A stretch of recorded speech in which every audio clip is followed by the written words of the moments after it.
Vamos a arrancar, si te parece, vamos a arrancar con América Latina, nuestra querida América Latina.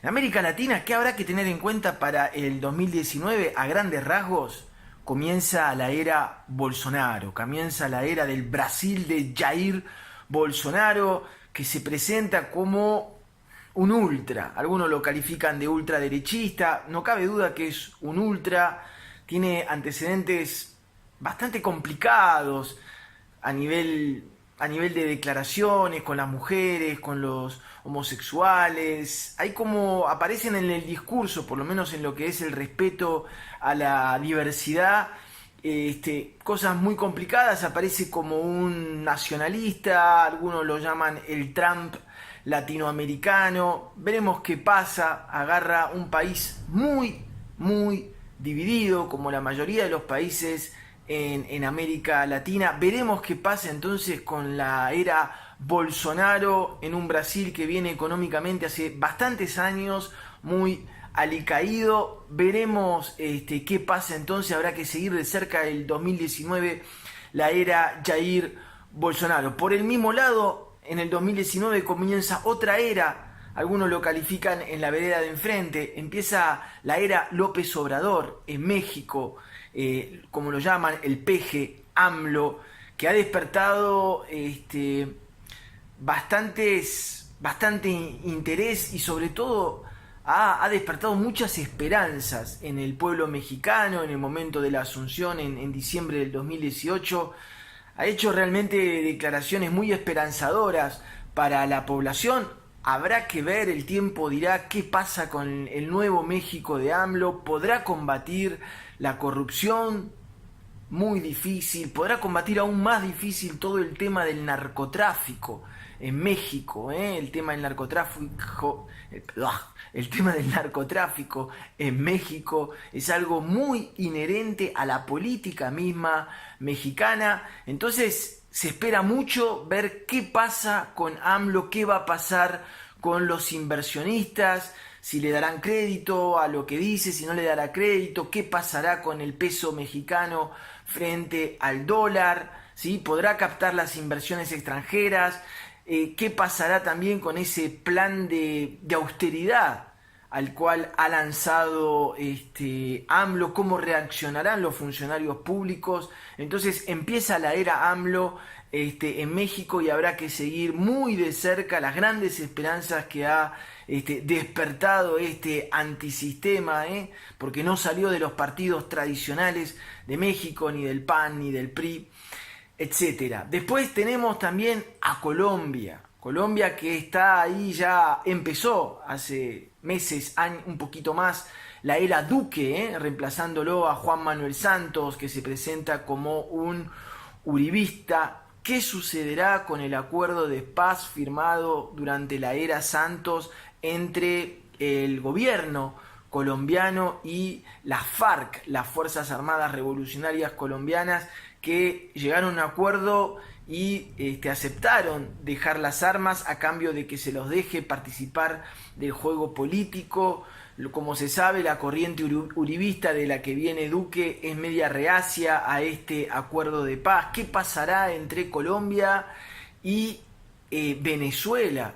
¿Cómo se mantendrán las relaciones venezolanas? Sobre todo, recordemos, Colombia viene recibiendo una gran cantidad de éxodo de venezolanos que dejan el gobierno, que dejan Venezuela porque está muy complicado a nivel de política interna. Socioeconómicamente Venezuela está complicado y cifra más, cifra menos, es incuestionable, por más que uno le guste o no le guste Maduro, es incuestionable decir que que Colombia está recibiendo bastante éxodo migratorio, bastante flujo migratorio por parte de Venezuela, y seguramente será un nuevo condimento, un nuevo indicador a tener en cuenta a partir de ahora en la geopolítica colombiana.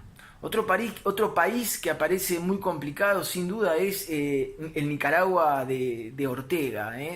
de Daniel Ortega, un Nicaragua con una situación social muy complicado, con fuertes manifestaciones sociales, con muchas denuncias por parte de muchas organizaciones de derechos humanos respecto a la represión que está llevando a cabo el gobierno de Daniel Ortega. Habrá que seguir de cerca el gobierno del ex sandinista Ortega. La situación en Nicaragua es muy complicada. En 2019 habrá que estar también atento a esto. También vamos a tener que estar atento a Venezuela, Venezuela y su interminable crisis, Maduro que no se termina de acomodar desde que llegó al poder, prácticamente reemplazando tras la muerte de Hugo Chávez, como se dice siempre en Venezuela, un gobierno que no deja oponerse y una oposición que no deja gobernar, una crisis fratricida, Venezuela muy dependiente del precio del barril del petróleo, con una industria nacional muy frágil.